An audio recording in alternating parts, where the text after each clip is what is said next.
Bonjour, bienvenue sur 1, 2, 3 Burger, je suis Anthony Verset, champion de France de burger 2019. Aujourd'hui on se retrouve pour une nouvelle vidéo. Aujourd'hui je vous montre comment réaliser un burger qui sera gourmet, maison, facile à faire avec un petit budget qui régalera vraiment vos amis et votre famille.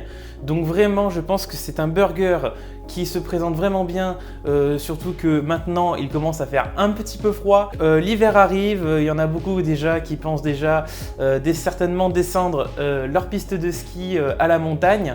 Et bien sûr je pense aussi à ceux qui n'aiment pas forcément skier mais qui aiment aussi se régaler avec des plats réconfortants. Aujourd'hui je vous propose un burger style savoyard avec une majorité des ingrédients qu'on trouve dans la tartiflette. Allez c'est parti, on fait un petit tour des ingrédients. Donc pour commencer, on va avoir besoin d'un pain. Donc celui-ci est maison, mais si vous n'avez pas le temps d'en faire, vous pouvez très bien acheter un pain industriel. N'oubliez pas qu'aux 1000 abonnés, je vous donne la recette de mon pain burger qui m'a permis de gagner la Coupe de France de burger. Pour moi, c'est une pièce maîtresse de mon burger. C'est une recette qui me tient énormément à cœur. Donc je compte sur vous pour vous abonner ainsi que mettre un j'aime sur la vidéo. Ça me fera super plaisir. On continue au niveau des ingrédients. On part sur un steak haché de 125 g à 150 g. Je privilégie vraiment ces deux pesées. En dessous, 100 g, je trouve que ça commence à faire vraiment petit. Et au-dessus, quand on part sur du 200 g, ça commence à devenir vraiment trop gros et on a vraiment plus de la viande qu'autre chose. Toujours 15% de matière grasse. Ensuite, nous allons avoir besoin de lardons. Alors, ce sont des lardons et non des allumettes. Je privilégie vraiment les lardons parce qu'il y a plus de mâche. Pour moi, ça a plus de goût et ça a moins tendance à partir en bouillie. Pour amener un petit peu de fraîcheur dans cette recette, malgré qu'il n'y en ait pas dans la tartiflette, je vais rajouter un peu de roquette. Ça va rajouter un petit peu de piquant, le reblochon de Savoie qui caractérise un petit peu la tartiflette.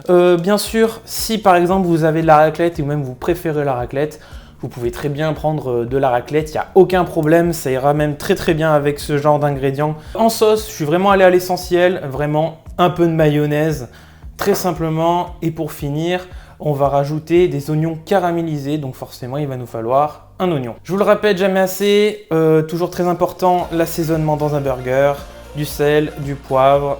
Le petit truc supplémentaire, vous commencez à connaître, l'eau va permettre de rapporter un petit peu d'humidité dans la poêle pour mieux faire fondre le fromage. Il va nous falloir aussi un petit peu de beurre pour faire toaster les pains.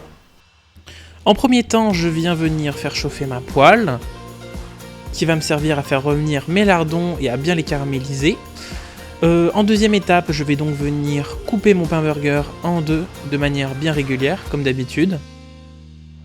Comme vous avez pu voir, j'ai donc déjà épluché mon oignon et je l'ai aussi émincé. J'ai également déballé mon reblochon pour aussi gagner un petit peu de temps.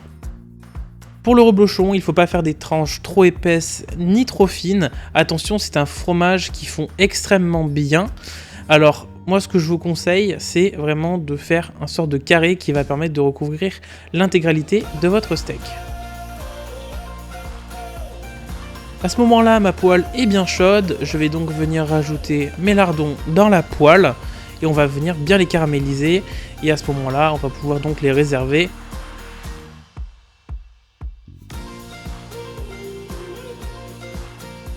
Je viens donc rajouter directement après les lardons mes oignons, je viens saler et poivrer.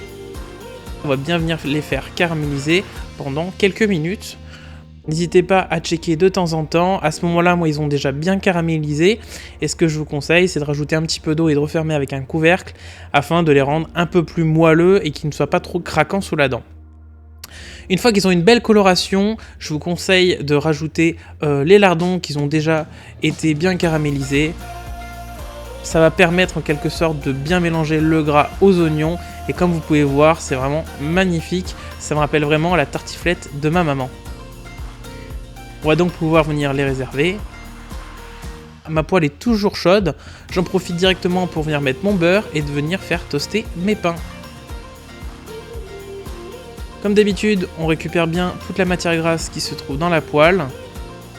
Et on va attendre bien sûr quelques minutes, toujours bien penser à appuyer sur les pains afin de bien faire monter la chaleur jusqu'en haut. Comme vous avez pu voir, j'ai pu ajouter mon steak sur le côté en attendant. Pendant que mon steak est tranquillement en train de cuire, je viens rajouter ma mayonnaise, toujours un peu plus sur le dessus que sur le dessous pour pas trop que ça déborde. Et là, comme vous pouvez voir, on a une jolie coloration sur le steak. On vient rajouter un peu de fleur de sel et toujours du poivre. Je viens donc disposer mes tranches de reblochon sur le steak. Et là, on va passer à la partie avec le couvercle et la pipette d'eau. On va venir faire fondre le fromage. Alors n'hésitez pas à le faire plusieurs fois et à checker bien sûr si le fromage a bien fondu. Vous voyez là, je suis obligé de le faire une deuxième fois. On a vraiment le résultat qu'il faut, un fromage extrêmement bien fondu qui a vraiment enrobé le steak haché et c'est vraiment ça que j'aime dans un burger. Je viens donc rajouter ma garniture sur le dessus, mes oignons caramélisés avec les lardons. Comme vous pouvez voir, c'est extrêmement gourmand, ça donne vraiment envie. On peut voir que ce burger est quand même bien hivernal, mais je sens qu'on peut se faire plaisir avec ce genre de burger, même en temps d'automne, printemps, sans aucun souci. L'été, c'est bien sûr un peu plus compliqué. On vient rajouter notre roquette, qui est bien verte. Elle donne vraiment une superbe couleur au burger. Je le trouve vraiment très très beau. Et puis du coup, on arrive à la fin de la recette. Comme vous pouvez voir, c'est vraiment un burger qui est très facile et rapide. Mon but maintenant, ça va être vraiment de vous proposer ce genre de recettes, des recettes vraiment faciles. Il y aura aussi bien sûr des recettes plus compliquées, mais en fait, je veux mettre ce concept en route, vous proposer des burgers vraiment très faciles et rapides, des recettes variées. Il y en aura bien sûr des plus classiques, mais aussi des burgers avec des allures un petit peu du monde entier, avec des saveurs atypiques. Sur ce, je vous dis à très vite pour une nouvelle vidéo. Comme vous avez pu voir, je rejoins l'équipe du Food Truck Gourmet. Du coup, je commence demain. Voilà, je suis très heureux de rejoindre cette équipe. Je vous remercie aussi de tous les retours que vous m'avez fait sur ma première vidéo. Merci énormément et je vous dis à bientôt.